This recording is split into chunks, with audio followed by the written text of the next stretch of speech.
Susulan pelaksanaan Sekatan Pergerakan Penuh, kerajaan mengumumkan bantuan program strategik memperkasa rakyat dan ekonomi tambahan Pemerkasa Plus berjumlah 40 bilion ringgit melibatkan suntikan kewangan 5 bilion ringgit daripada kerajaan. Perdana Menteri Tan Sri Muhyiddin Yassin berkata bantuan itu berlandaskan 3 matlamat utama, iaitu mempertingkatkan kapasiti kesihatan awam, meneruskan agenda perkhidmatan rakyat dan menyokong kelangsungan perniagaan. Namun kita juga ingin memahami mengenai bagaimana kelangsungan rakyat begitu juga dengan industri ekonomi ketika PKP penuh ini. Adakah ada perkara lain yang boleh kerajaan beri perhatian dan juga mempertimbangkan? Dan untuk itu kita akan bersama dengan Profesor Madya Dr. Ahmad Razman Abdul Latif merupakan pensyarah kanan Putra Business School UPM di Thailand Skype ketika ini untuk kita berbincangkan mengenai perkara ini. Assalamualaikum Prof. Waalaikumsalam warahmatullahi wabarakatuh. Hafizi. Baik Prof, secara umumnya adakah insentif dalam Pemerkasa Plus ini dapat membantu dari segi untuk kita mengurangkan impak kewangan akibat PKP dan bagi rakyat maupun di sektor ekonomi itu sendiri? Ya, kita sedia maklum setiap kali PKP dilaksanakan bermula PKP yang pertama pada tahun lepas dan awal tahun ini dan sekarang PKP 3.0, apabila ia dilaksanakan, ia memang memberi impak yang negatif kepada negara dan juga golongan rentan dan peniaga.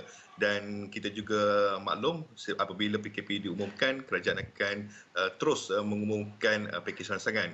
Dan apabila kita lihat apabila PKP 3.0 full lockdown ini bermula pada hari ini, pemerkasa tambahan ataupun pemerkasa plus ini memang bertujuan untuk mengurangkan kesan negatif ke atas golongan rentan dan juga peniaga yang memang akan mengalami beberapa isu ataupun masalah. Sebagai contoh, ada yang mungkin akan kehilangan pekerjaan ataupun pendapatan langsung tidak dapat diperolehi kerana terpaksa ditutup setengah sektor perniagaan.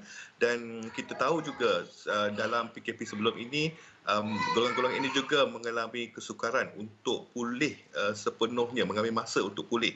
Dan ada juga yang menghadapi beban hutang yang makin bertambah.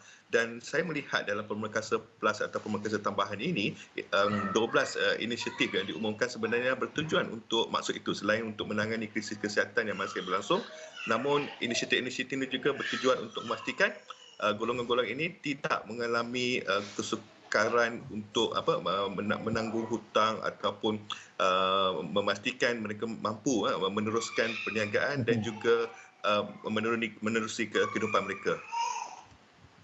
Baik Prof, bagaimana kita nak pastikan bantuan yang diberikan ataupun bantuan yang diberikan ini sampai kepada golongan sasar? Mungkin apakah mekanisme yang terbaik dalam penyampaian dan difahamkan juga bagi bantuan perhatian rakyat akan disalurkan pada penghujung bulan Jun. Walhal rakyat kini mungkin ada yang tiada pendapatan bermula hari ini ketika kita melaksanakan PKP. Adakah kerajaan boleh mempercepatkan lagi dari segi pengagihan kepada bantuan-bantuan ini?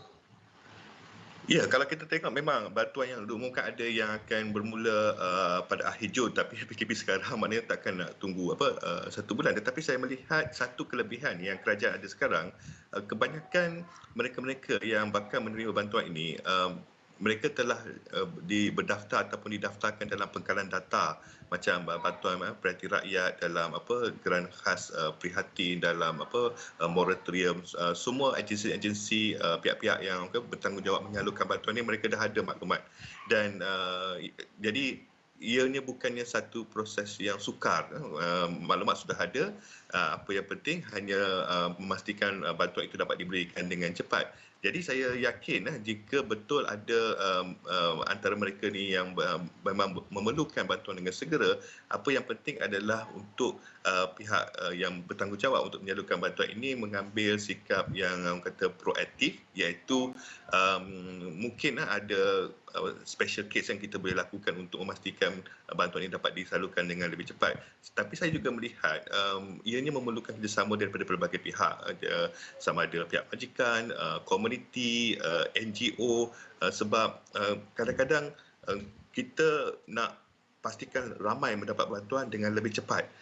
Tetapi kalau dari segi keutamaan tu, mungkin ada setengah-setengah golongan memerlukan bantuan yang lebih cepat, ia memerlukan kerjasama daripada mereka yang sekitar, dekat dengan mereka yang memerlukan bantuan itu untuk memaklumkan kepada agensi yang terlibat.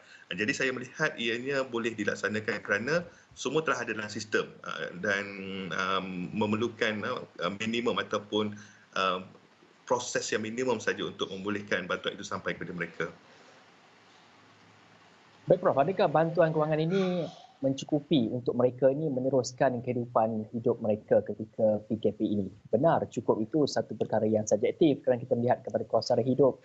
Dan mungkin ada dari segi bantuan untuk perbelanjaan tambahan seperti bekerja daripada rumah ataupun menyediakan peranti untuk PDPR ketika PKP ini dilaksanakan.